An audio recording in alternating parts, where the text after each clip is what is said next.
Hi guys. तो gas अब हम सॉलिड स्टेट का नया टॉपिक डिस्कस करेंगे जो है आपका यूनिट सेल और 7 क्रिस्टल सिस्टम।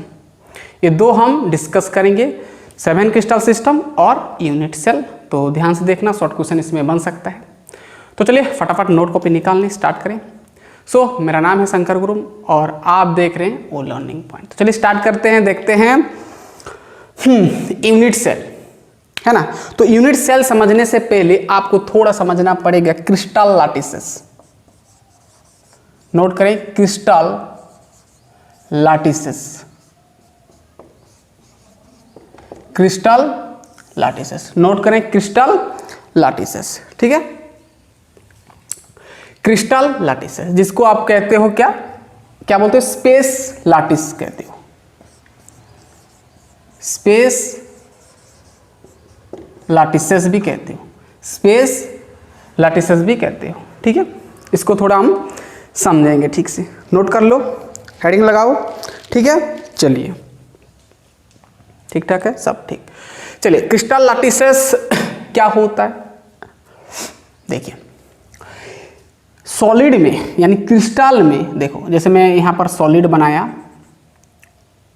एक मैं सॉलिड बना रहा हूं, ध्यान से देखना।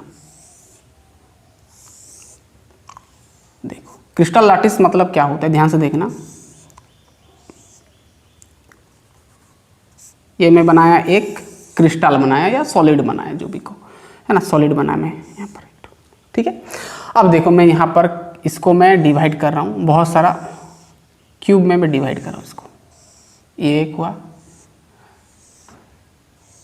ये एक हुआ, ठीक है।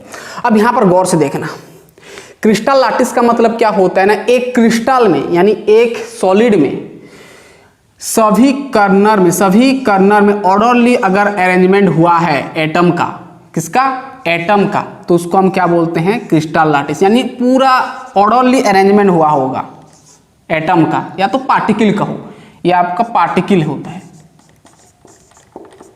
पार्टिकल्स का मतलब एटम होगा या तो फिर मॉलिक्यूल्स होगा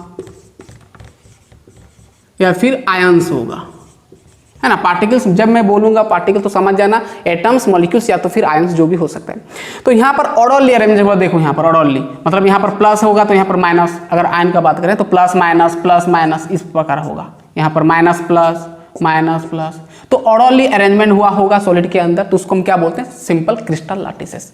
इसको पूरा को हम क्या बोलते हैं, लैटिसेस बोलते हैं। इसको क्या बोलते हैं, लैटिस बोलते हैं। क्या बोलते हैं, लैटिस बोलते हैं। क्या बोलते हैं, लैटिस बोलते हैं। क्या बोलते हैं, लैटिस। क्या बोलते हैं, लैटिस, ठीक है। समझ में आ गया।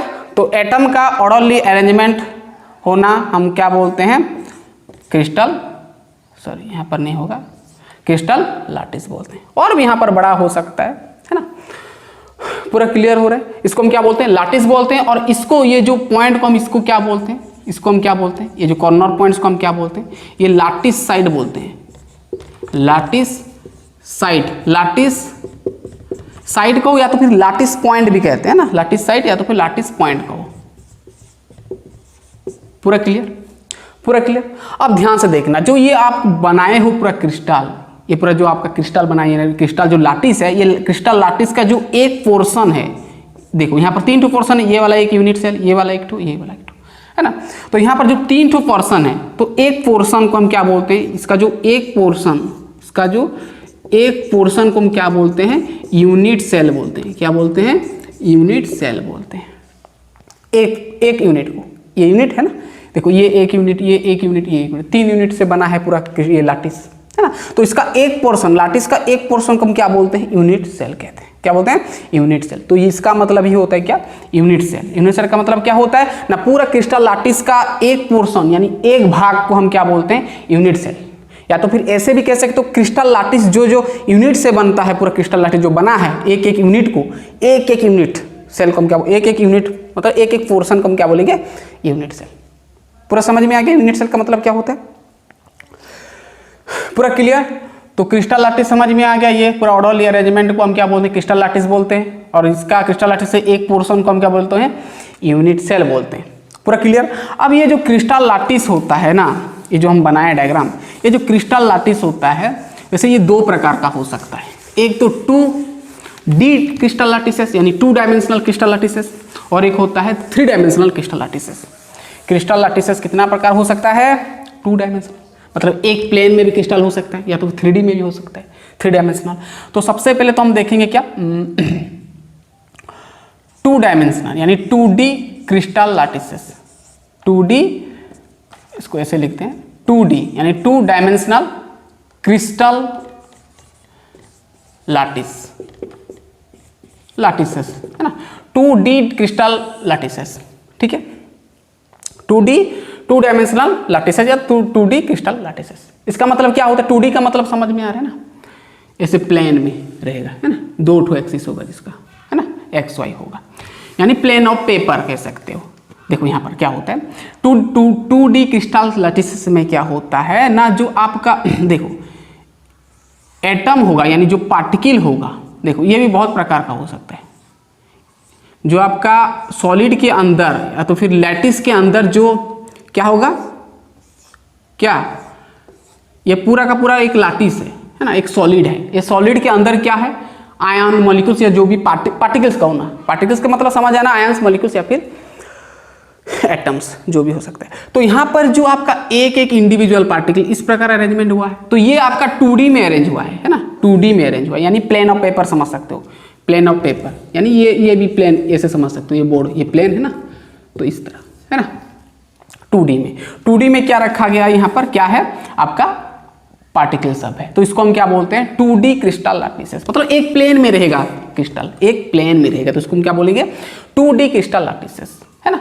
वैसे यहाँ पर समझ में आ रहा है ना, मतलब यहाँ पर जो आपका एक एक यूनिट सेल मिलेगा इस प्रकार मिलेगा, है ना, सब तरफ यहाँ पर मतलब एक एक ये यूनिट सेल है, एक एक यूनिट सेल से पूरा क्या बना है, ये आपका 2D क्रिस्टल लैटिस बना है ना। बहुत सारा यहाँ पर भी हो सकता है, समझ में आ रहा है ना, तो इसको हम यूनिट सेल बोलेंगे। तो ये जो यूनिट सेल देखो यहाँ पर ये क्या है, एक स्क्वायर में है, तो आपका जो 2D क्रिस्टल लैटिसेस बहुत प्रकार का हो सकता है, ये तो आपका हो गया स्क्वायर में, वैसे यहाँ पर ऐसे भी हो सकता है, स्क्वायर हो गया, रेक्टेंगल में भी हो सकता है। देखो ये पूरा 2D क्रिस्टल है, देखो यहाँ पर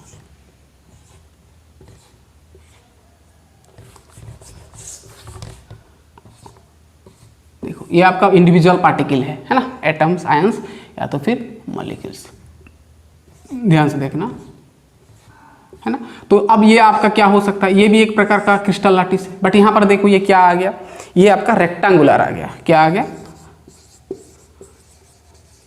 रेक्टेंगुलर, यानी रेक्टेंगल आ गया। इसके यूनिट सेल का बात करें तो ये रेक्टेंगल का है, पूरा क्रिस्टल है रेक्टेंगुलर, पूरा लैटिस, ठीक है ना, क्या है रेक्टेंगुलर, पूरा समझ में आ गया, पूरा क्लियर रेक्टेंगुलर। और भी हो सकता है आपका, है ना, पैरेललोग्राम भी हो सकता है, स्क्वायर हुआ, रेक्टेंगुलर, पैरेललोग्राम भी हो सकता है, समझ में आ रहा है ना। यहाँ पर और भी हो सकता है ना, यहाँ पर एटम, तो यहाँ पर आपका ये भी हो सकता है पैरेललोग्राम 2D में। देखो यहाँ पर ऐसे नहीं होगा, थोड़ा ऐसे टेढ़ा होगा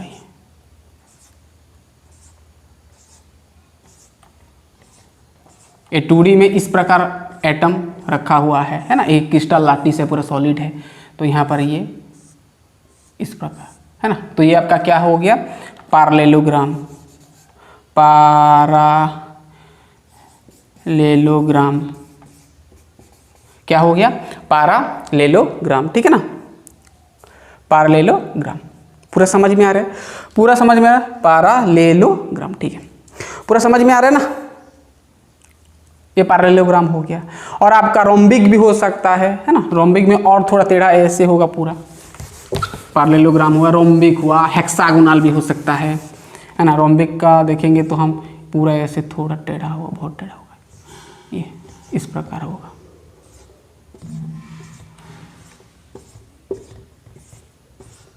ये पूरा क्रिस्टल ये लैटिस है और ये आपका रोम्बिक है, इसका एक यूनिट सेल ये रोम्बिक है, क्या है रोम्बिक है, इसका एक यूनिट रोम्बिक यूनिट सेल है, पूरा रोम्बिक क्रिस्टल है। रोम्बिक क्रिस्टल के अंदर जो एक पोर्शन है वो क्या है रोम्बिक है, रोम्बिक यूनिट सेल है। पूरा समझ में आ गया। तो ये होता है आपका 2D क्रिस्टल लैटिस, जिसमें कि एटम्स, आयंस या फिर आपका जो पार्टिकल्स कहो, एटम साइंस मॉलिक्यूल जो भी अरेंज हुआ होकर रहता है वो आपका 2D में रहता है, लैटिस में 2D में रहता है, तो इसको हम क्या बोलते हैं, 2 डायमेंशनल क्रिस्टल लैटिसेस बोलते हैं। समझ में आ गया। अब 3D का देखेंगे तो 3D में मतलब XYZ में होगा, है ना, एटम, आयंस या फिर मॉलिक्यूल्स जो कहते हो ये आपका पूरा 2D में होगा, X में, Y में, Z एक्सिस में।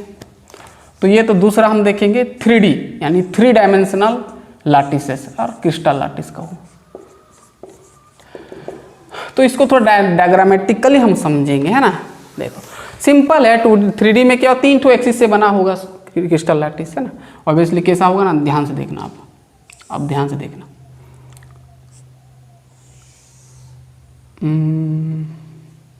चलो इसको थोड़ा ऐसे बनाते हैं, छोटा करके।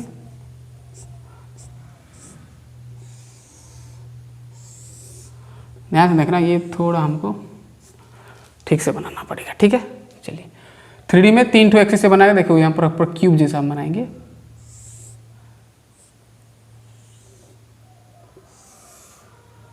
देखो टेढ़ा मेढ़ा हो सकता है, ये हो गया 3D में। देखो ये एक यूनिट सेल हो, इसको हम पूरा डिवाइड करेंगे, एक एक पोर्शन दिखाएंगे। तो कैसे करेंगे, कैसे करेंगे, कैसे करेंगे। पहले तो इसको डिवाइड करते हैं, सभी फेस को हम सेम पार्ट में डिवाइड करेंगे, ऐसे सभी को डिवाइड कर दो ऐसे, और ये सेम, सॉरी पूरा सीधा होगा, ये ठीक से बनाना है ना, मैं आपको बस समझाने के लिए बना रहा हूँ। देखिए यहाँ पर फिर इसको मैं सेम में डिवाइड किया, इसको मैं डिवाइड किया ऐसे, इसको डिवाइड किया ऐसे, ठीक है, और इसको डिवाइड किया ऐसे बीच में, ठीक है। अब देखो कैसे मैं बना रहा हूँ, ध्यान से देखना। अब यहीं से इसको जोड़ दो, बीचों बीच जोड़ दो ऐसे, ठीक है। और ये इसको, ये फेस को भी डिवाइड कर दो, जोड़ दो, इसको भी ऐसे जोड़ दो, ठीक है। ठीक दिख रहा है। तो इसको जोड़ेंगे यहाँ पर, इसको जोड़ेंगे यहाँ पर, ठीक है। और कुछ रह गया क्या, ठीक है ना, ठीक से है तो ठीक है पूरा। और ठीक दिख रहे, हाँ। क्यूब नज़र आ रहा है कि नहीं, नहीं आ रहा है ना। ये सेट ये इस प्रकार होगा ना एक, ठीक है। अब ठीक है ना, हाँ ठीक है, अब ठीक है ना। और कुछ सब तो ठीक आ रहा है, हाँ ठीक दिख रहा है। तो ये पूरा दिख रहा है क्यूब। अब देखो इसका पोर्शन दिख रहा है ना, थोड़ा देखने में अजीब लग रहा है।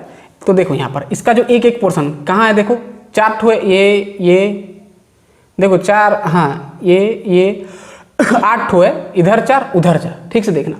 तो इसका जो एक पोर्शन है, अरे यार, इसका जो एक पोर्शन मतलब यहीं से ये है ना, इसका जो एक पोर्शन ये आपका क्या है, यूनिट सेल है, क्या है, ठीक से देखना, है ना।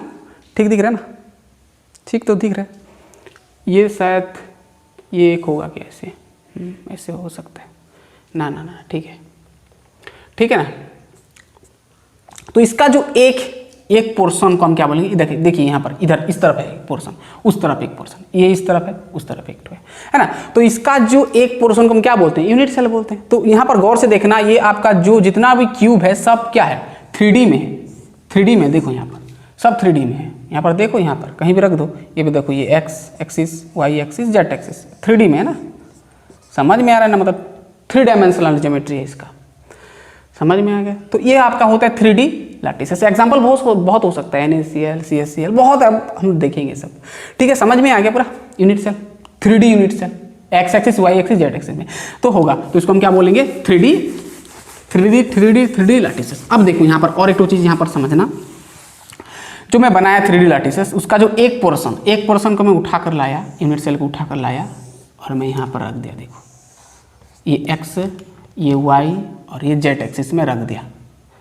यहाँ पर मैं एक यूनिट सेल बनाया, 3D का एक यूनिट सेल बनाया, है ना। एक पोर्शन में दिखा रहा हूँ आपको, ध्यान से देखना। इसका मैं एक पोर्शन को दिखा रहा हूँ, ठीक है। अब देखो मैं बनाया एक मैं यूनिट सेल बनाया, जो आपका पूरा क्रिस्टल लैटिस था, उसका बीच का मैं एक ठो पार्ट यहाँ पर रख लिया। अब देखो यहाँ पर बेसिक सब समझेंगे।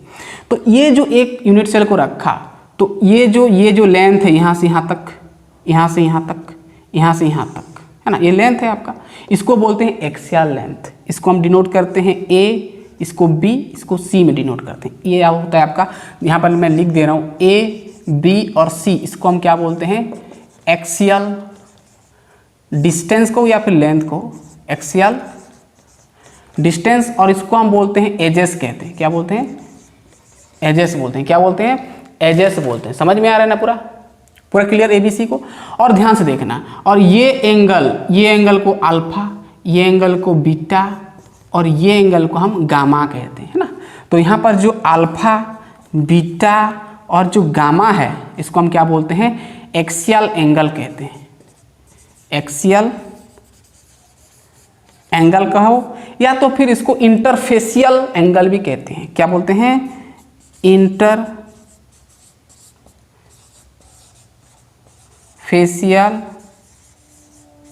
एंगल्स बोलते हैं। क्या बोलते हैं?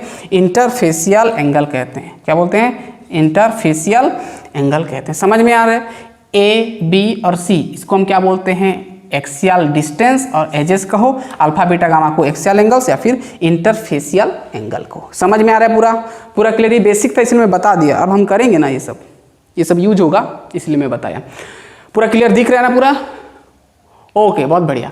चलिए, हो गया, पूरा समझ में आ गया पूरा क्लियर। चलिए, तो ये था आपका क्रिस्टल लैटिस का कहानी। अब जाएंगे यूनिट सेल। यूनिट सेल तो मैं बता दिया, मतलब एक लैटिस का एक पोर्शन को हम क्या बोलते हैं?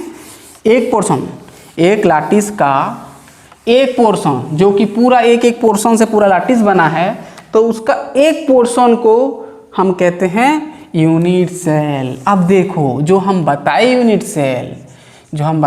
सेल ना, यूनिट सेल आपका दो प्रकार का होता है, टू टाइप का होता है। एक होता है आपका प्रिमिटिव यूनिट सेल, प्रीमिटिव, और सिंपल भी कहते हैं इसको, सिंपल यूनिट सेल, है ना। एक होता है आपका क्या प्रिमिटिव, और जिसको सिंपल यूनिट सेल कहते हैं। दूसरा आपका होता है क्या होता है सेंटर्ड यूनिट सेल,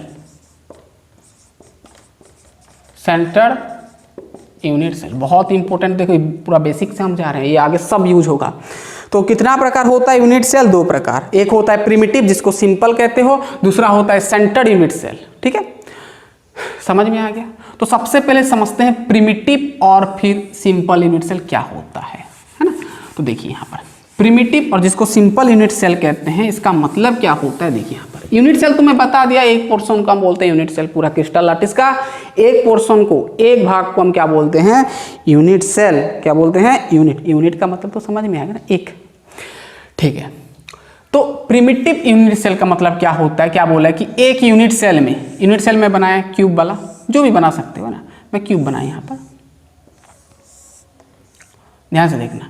एक सेल में, यानी एक यूनिट सेल में, ध्यान से देखना, एक यूनिट सेल में सभी कॉर्नर, ऑल कॉर्नर्स में अगर पार्टिकल होगा, क्या होगा? पार्टिकल होगा। कितना टो कॉर्नर है? 8 ठो, 2 2 4 6, 2 2 4 5 6 7 8, 8 ठो कॉर्नर है। तो 8 ठो पूरा कॉर्नर में अगर पार्टिकल लोकेट होगा यानी रहेगा, पार्टिकल लाया करेगा यानी रहेगा, तो उसको हम क्या बोलेंगे? Simple unit cell. समझ में आ गया? यहाँ पर जो particles are located at all the corners, मतलब पार्टिकल जो होगा सभी कॉर्नर में लोकेटेड होगा यानी रहेगा, तो उसको हम क्या बोलेंगे? Primitive simple unit. आप किताब से लिख सकते हो, सब डेफिनेशन है, मैं आपको बस एक्सप्लेन कर रहा हूँ, समझा रहा हूँ आपको।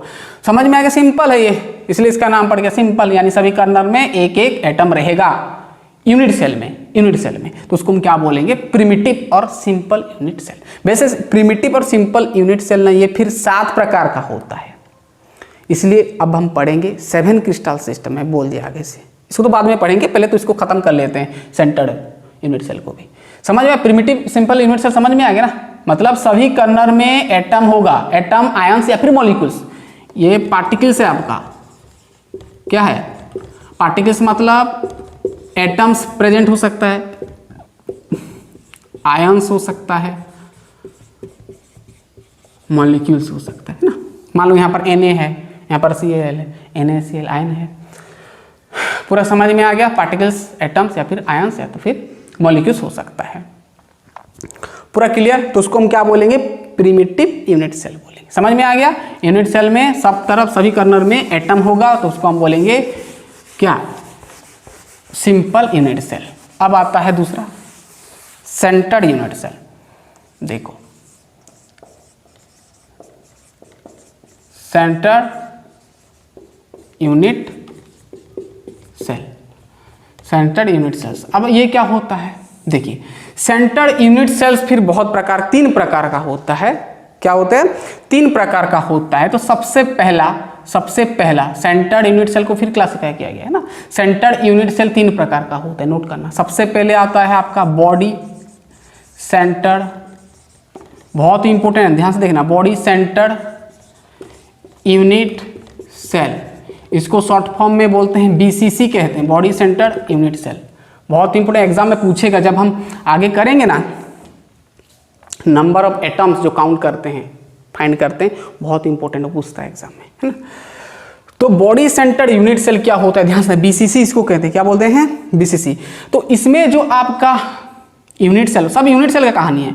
इसमें जो आपका यूनिट सेल होगा, क्रिस्टल लैटिस का जो यूनिट सेल होगा, यूनिट सेल का सब कॉर्नर्स में एटम होगा, सब कॉर्नर में एटम होना चाहिए। और बॉडी सेंटर कहा गया है, इसका मतलब इसके अंदर बीचों बीच सेंटर में एक होगा क्या? एटम होगा सेंटर में। किसमें? सेंटर में। इसको हम क्या बोलते हैं? Body centred unit cell. समझ में आ रहा है? बॉडी सेंटर्ड यूनिट्स में क्या होता है? Particles are located at all the corners as well as in the centre of the cube और यूनिट सेल को, है ना। पार्टिकल्स जो होगा सभी कॉर्नर में लोकेटेड होगा और सेंटर में एक लोकेटेड होगा। तो उसको हम क्या बोलेंगे? बॉडी सेंटर्ड यूनिट सेल बोलेंगे, BCC कहते हैं। समझ में आ गया पूरा?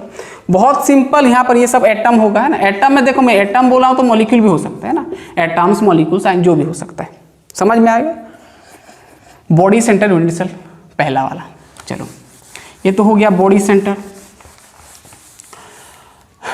समझ में आ गया? बॉडी सेंटर के बाद आपका आता है फेस सेंटर। फेस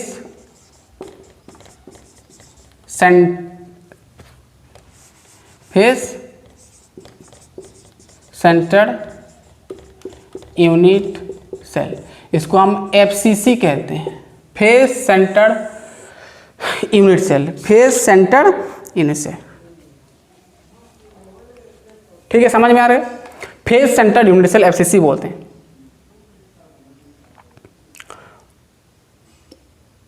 पूरा समझ में आ रहा है?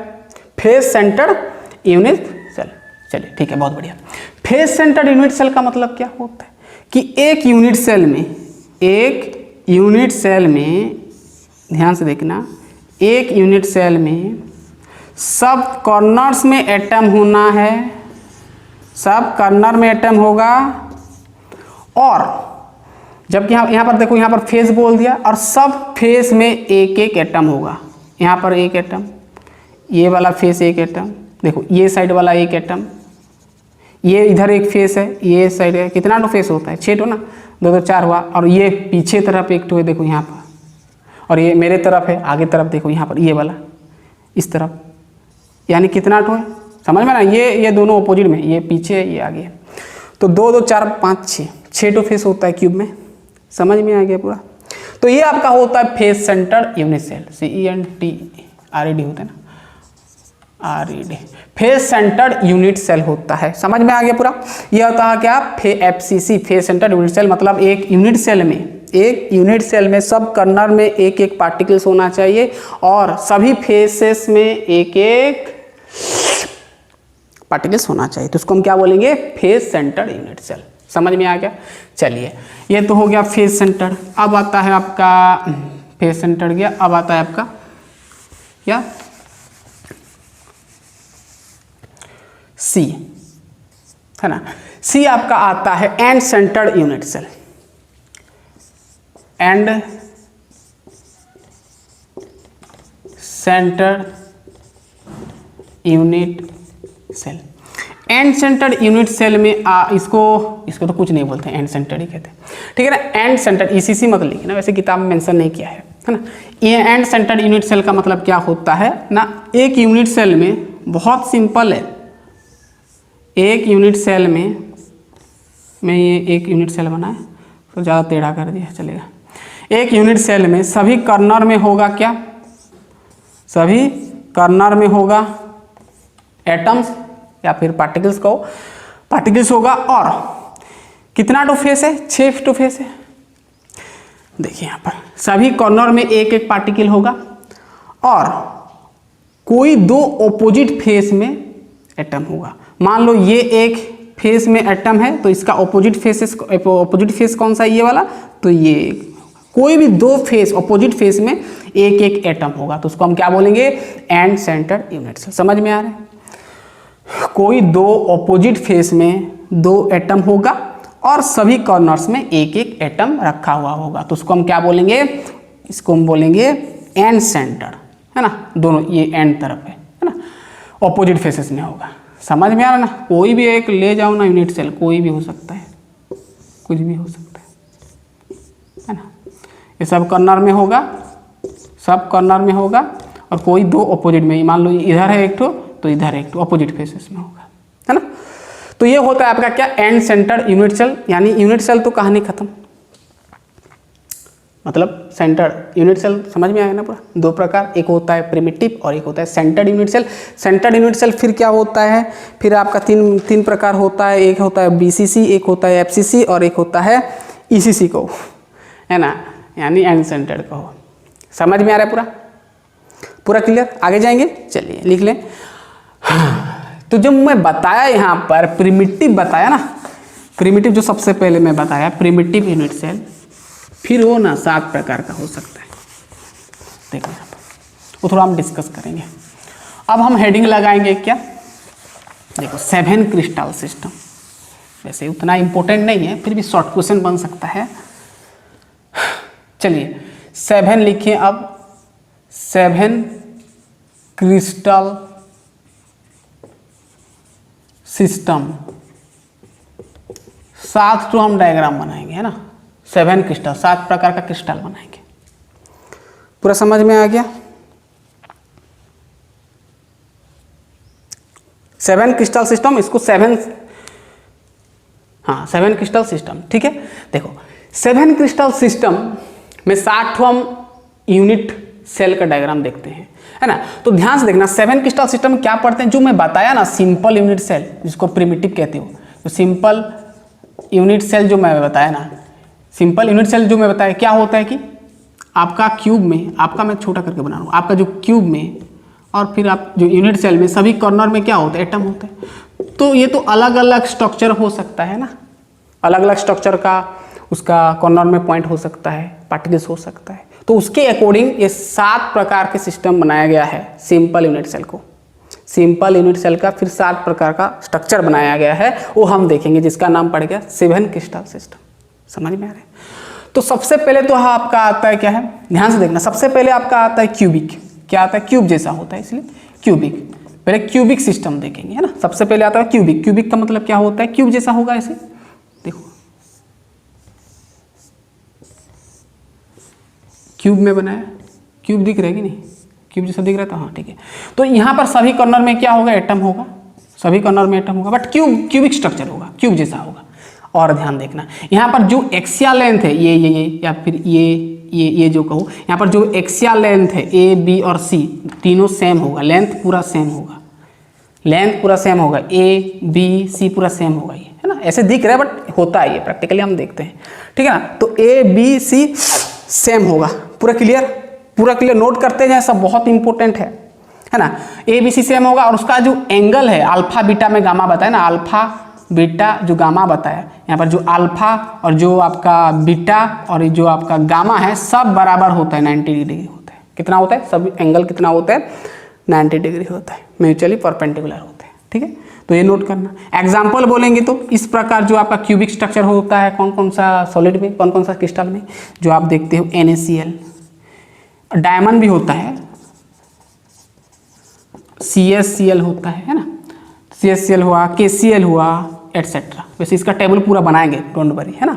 तो पहले इतना लिख लें। ये होता है आपका क्यूबिक। क्यूबिक में क्या होता है, क्यूब स्ट्रक्चर होता है, A B C axial distance same होता है, अल्फा बीटा गामा भी सेम होता है, 90 डिग्री होता है। ये तो सबसे पहला था सिस्टम, क्यूबिक सिस्टम। दूसरा आपका होता है क्या है, दूसरा आपका होता है टेट्रागोनल सिस्टम। टेट्रागोनल, टेट्रागोनल क्या होता है, टेट्रागोनल। ध्यान से देखना, टेट्रागोनल किस प्रकार दिखता है आपको, ये डिब्बा जैसा दिखेगा, ये आपका टेट्रागोनल। सब कॉर्नर में होगा एटम, सिंपल है तो कॉर्नर में एटम होना चाहिए ना, सब कॉर्नर में होगा, ठीक है। ये आपका क्या होता है, टेट्रागोनल।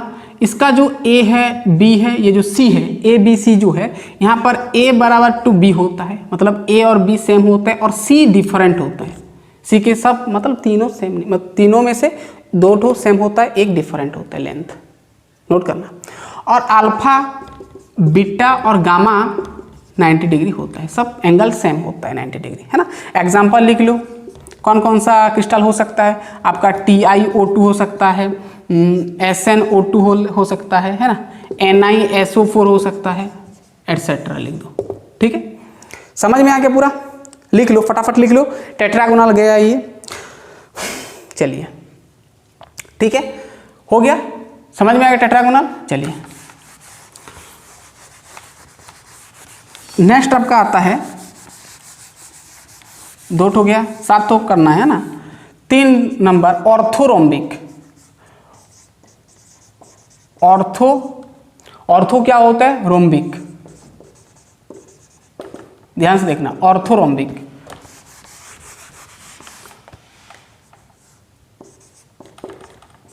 ऑर्थोरोम्बिक सिस्टम में यानी यूनिट सेल में क्या होता है, ऑर्थोरोम्बिक मतलब इसके जैसा डायग्राम दिखता है, देखो यहां पर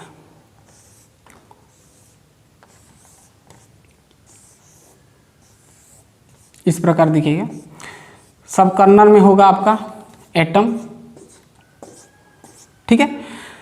ध्यान से देखना, अब ये जो तीनों लेंथ है, एक्सियल लेंथ, यहाँ पर जो ए बी और सी है, सब अलग अलग होता है ना, सेम नहीं होता है। और अल्फा बीटा और गामा बराबर होता है 90 डिग्री, है ना। एग्जाम्पल लिख लो, KNO3, वैसे इसका हम पूरा समराइज करेंगे ना। KNO3 हुआ, फिर आपका क्या हो सकता है, BaSO4 हुआ, एटसेट्रा लिख दो। ऐसे इसका पूरा एक बॉक्स बनाएंगे, ठीक है। समझ में आ गया। तो ये होता है आपका क्या, ऑर्थोरोमिक, अल्फा बीटा गामा 90 डिग्री होता है, ABC अलग अलग होता है। चलिए एक्सियल लेंथ डिफरेंट होता है। ऑर्थोरोम्बिक के बाद आता है आपका क्या, 3 नंबर गया। 4 नंबर आपका होता है monoclinic. Monoclinic unit cell, monoclinic simple unit cell का हो, है ना, सिस्टम। चलिए अब ये क्या होता है, ध्यान से देखना। मोनोक्लिनिक में क्या होता है, स्ट्रक्चर कुछ ऐसा होता है ना, ध्यान से देखना, थोड़ा टेढ़ा होगा ये, है ना, ज़्यादा टेढ़ा नहीं, हल्का स्लाइड इस प्रकार। ये आपका क्या होता है, मोनोक्लिनिक।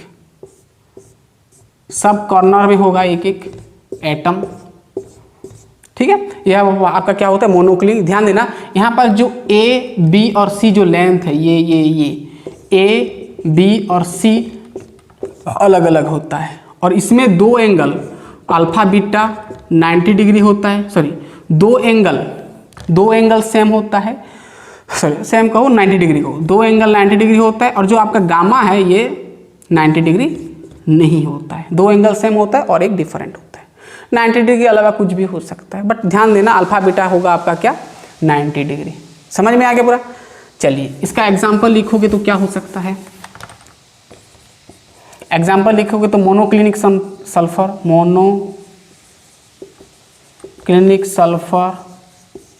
मोनोक्लिनिक सल्फर, ठीक है ना।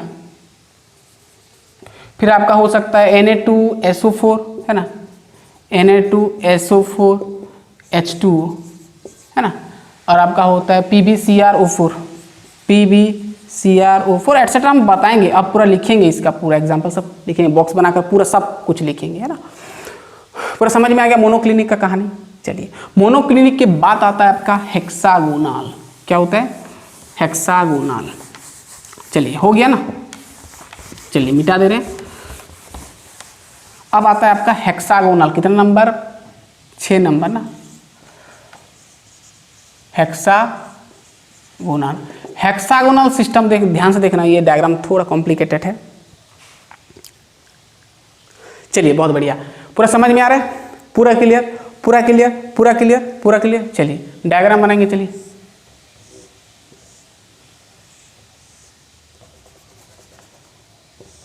इस प्रकार हुआ है ना, किताब में भी देख सकते हो आप।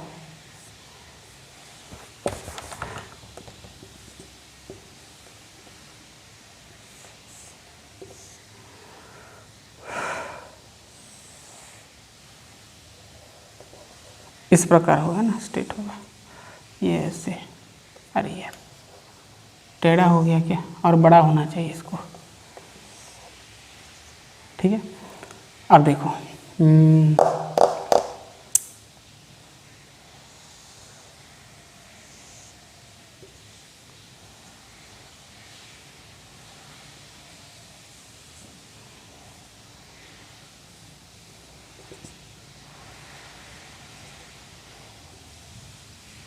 इस प्रकार होगा, है ना, ऐसे बना सकते हो सिर्फ दिखाने के लिए, ठीक है।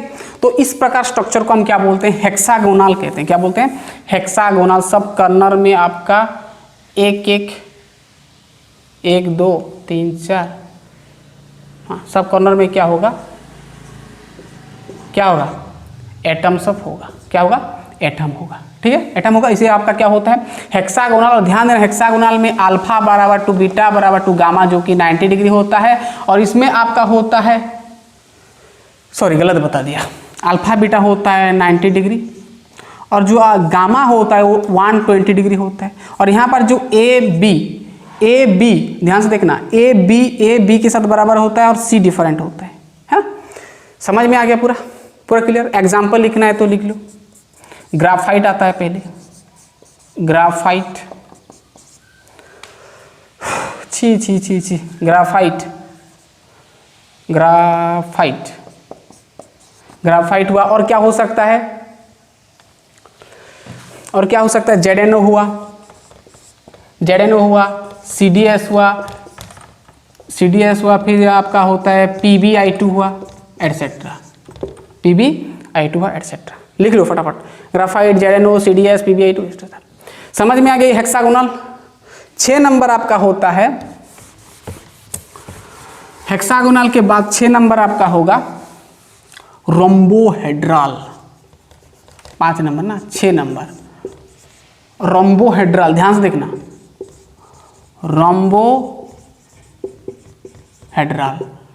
चलिए रोम्बोहेड्रल मतलब रोम्बस के जैसा थोड़ा बहुत दिखेगा, इस प्रकार,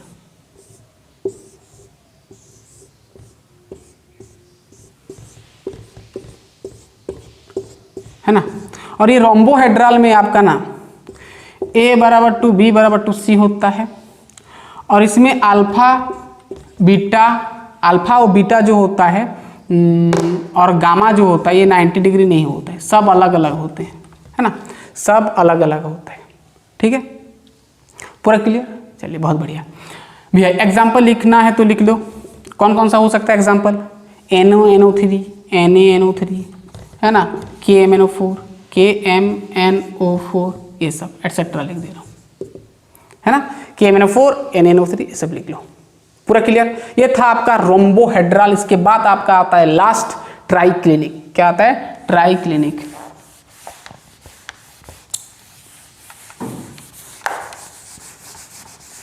लास्ट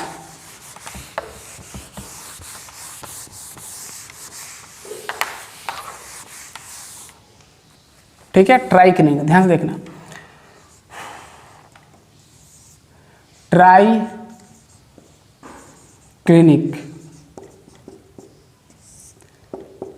ट्राइक्लिनिक थोड़ा ज़्यादा स्लोप होता है ये ऐसे,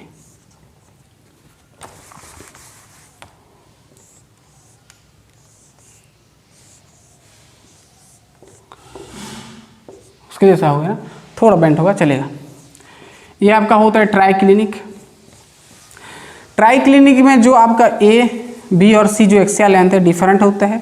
और यहाँ पर अल्फा बीटा और जो गामा है सब 90 डिग्री नहीं होता है, ठीक है, 90 डिग्री नहीं होता है, अलग होता है, ठीक है। चलिए एग्जाम्पल लिखना है तो लिख लो, क्या लिख सकते हैं, copper sulphate, aqueous copper sulphate है ना, 5H2, फिर आपका होता है K2Cr2O7 एटसेट्रा लिख दो, है ना। ये था आपका ट्राई क्लिनिक।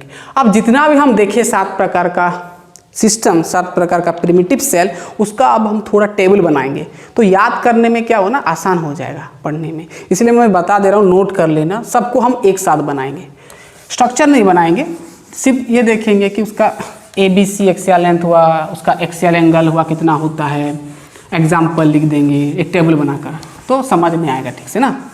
चलिए एक टेबल बनाते हैं, जितना भी हम पढ़े 7 प्रकार का एक टेबल बनाएंगे। चलिए और याद कर लेना सब, आगे बहुत हेल्प करेगा ये। चलिए मैं टेबल आगे से बना लिया हूँ, चलिए फटाफट से बनाएं। इधर लिखेंगे आप सिस्टम, जो कि 7 प्रकार का होता है सिस्टम, है ना, तो इसको हम ऐसे खींच लेंगे, इधर सिस्टम है ना, इधर सिस्टम। चलिए सिस्टम, इधर हम लिखेंगे एक्सियल डिस्टेंस, और एजेस लिख सकते हो, एक्सियल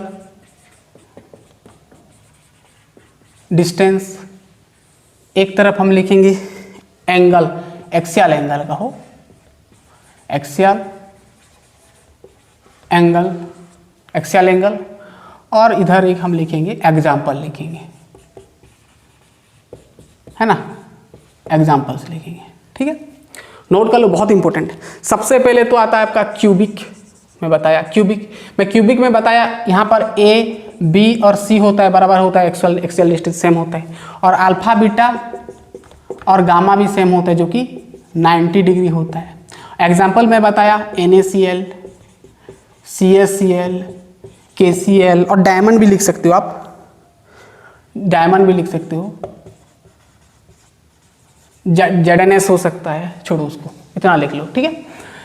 नेक्स्ट आपको मैं बताया टेट्रागोनल, टेट्रागोनल बताया। टेट्रागोनल में क्या होता है सब नोट कर लो, बहुत इंपॉर्टेंट। टेट्रागोनल में मैं बताया यहाँ पर A और B सेम होता है और C डिफरेंट होता है ना, और यहाँ पर वैसे अल्फा बीटा और गामा जो होता है ये भी 90 डिग्री होता है। एग्जाम्पल में बताया आपको TiO2, SnO2, और लिखना है तो लिख लो K4Fe, हाँ, CN6। याद कर लेना सब। टेट्रागोनल के बाद आता है ऑर्थोरोम्बिक,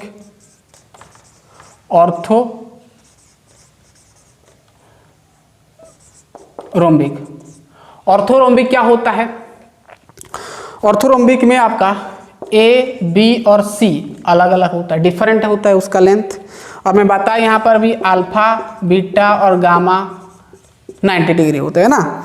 नोट करो सब। Example KNO3, BaSO4, FeSO4, 7H2O, है ना, ये लिख सकते हो आप। ऑर्थोरोम्बिक के बाद मैं बताया आपको मोनोक्लिनिक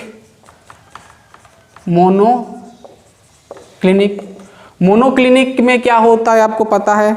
मोनोक्लिनिक में भी यही कहानी, डिफरेंट होता है लेंथ।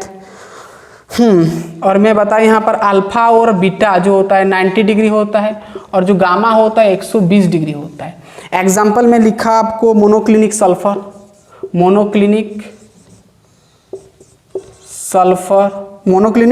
सल्फर बताया।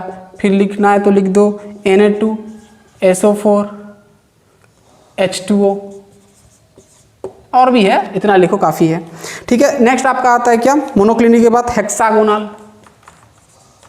हेक्सागोनल, छोटा करके लिख रहा हूँ, एडजस्ट करना पड़ेगा थी, तो हेक्सागोनल है। हेक्सागोनल में बताया A के साथ B बराबर होता है, बट C डिफरेंट होता है, मैं बताया। फिर यहाँ पर मैं बताया, सॉरी यहाँ पर ये आपका 90 डिग्री नहीं होता है, 90 डिग्री नहीं होता है ना। यहाँ पर मैं बताया अल्फा और बीटा 90 डिग्री होता है, और जो गामा होता है 120 डिग्री होता है, शायद बताया ना। चलिए ठीक है, एग्जाम्पल लिखना है तो लिख लो, ग्राफाइट हुआ, ZnO हुआ, CDS हुआ, PbI2 में बताया, PbI2 ध्यान से देखना। हेक्सागोनल के बाद मैं बताया रोम्बोहेड्रल, रोम्बोहेड्रल। रोम्बोहेड्रल में आपको बताया यहाँ पर जो एजेस होता है सब सेम होता है, और यहाँ पर अल्फा बीटा और जो गामा होता है तीनों 90 डिग्री नहीं होता है, अलग अलग सब होते हैं। एग्जाम्पल बताया NaNO3, KMnO4, है ना, और कैल्साइट लिख सकते हो, छोड़ो उसको। नेक्स्ट रोम्बोहेड्रल के बाद आता है आपका ट्राइक्लिनिक, जो कि लास्ट है। ट्राइक्लिनिक, ट्राइक्लिनिक में कहानी थोड़ा अलग है, यहाँ पर ABC सब डिफरेंट होता है, मैं बताया। और यहाँ पर भी कहानी ऐसे alpha beta gamma does not equal to 90 degree, है ना। फिर आपका होता है एग्जाम्पल CuSO4 5H2O, ठीक है, K2Cr2O7 K2Cr2O7, ठीक है। बहुत बढ़िया, बॉक्स बना लिए पूरा टेबल। अब याद करने में रटने में आसान हो गया ना। चलिए और एक बार हम थोड़ा रिपीट कर देते हैं। सिस्टम 7 प्रकार, 1 2 3 4 5 6 7 हुआ। Cubic, tetragonal, orthorhombic, monoclinic, hexagonal, rhombohedral, triclinic, याद कर लेना। CTOMHRT, CTOMHRT, CTOML, ये पूरा ऐसे रट लेना। क्यूबिक में एक्सियल डिस्टेंस ABC होता है, एक्सियल में alpha beta gamma 90 degree, example लिखना है तो ये लिख लेना। टेट्रागोनल में AB इक्वल होता है C, different alpha beta gamma 90 degree, example ये। ऑर्थोरोम्बिक, ऑर्थोरोम्बिक में ABC सब different alpha beta gamma 90 degree होता है, KNO3 BaSO4 FeSO4 7H2, example लिख लेना। मोनोक्लिनिक में ABC डिफरेंट होता है, अल्फा बीटा 90 डिग्री और गामा जो होता है 90 डिग्री नहीं होता है, monoclinic sulphur Na2SO4 H2। Hexagonal में ABC इक्वल होता है, AB इक्वल होता है, C डिफरेंट होता है, alpha beta 90 degree, gamma 120 degree, graphite ZNO CDS PbI2। Rhombohedral में ABC पूरा सेम होता है, अल्फा बीटा गामा 90 डिग्री नहीं होता है, NaNO3 KMnO4 लिख देना। ट्राइक्लिनिक में ABC डिफरेंट होता है, अल्फा बीटा गामा 90 डिग्री नहीं होता है, CuSO4 5H2O K2Cr2O7। तो ये था बहुत सिंपल, याद करना इसको, एक्सियल डिस्टेंस, एक्सियल एंगल और एग्जाम्पल, ठीक है। तो समझ में आ गया, पर नोट कर लिए, कर लेना। तो गैस हमारा ये कंप्लीट होता है क्या, सॉलिड स्टेट का 3 नंबर लेक्चर है ना, 3 नंबर लेक्चर कंप्लीट होता है। 4 नंबर लेक्चर में बहुत ही इंपॉर्टेंट टॉपिक हम लेकर आएंगे, जो कि number of atoms in a unit cell, बहुत इंपॉर्टेंट है। जैसे भी करके एक पूछेगा बोर्ड में, मैं बोल रहा हूँ, शॉर्ट क्वेश्चन पूछता है 1 मार्क वाला, ठीक है। तो हम लेक्चर 4 में मिलेंगे गैस, ये सब याद कर लेना, आगे बहुत हेल्प करेगा ये, है ना। तो चलिए हम नेक्स्ट लेक्चर में मिलते हैं, लेक्चर नंबर 4। तब तक के लिए पढ़ते रहिए, ऑल द बेस्ट।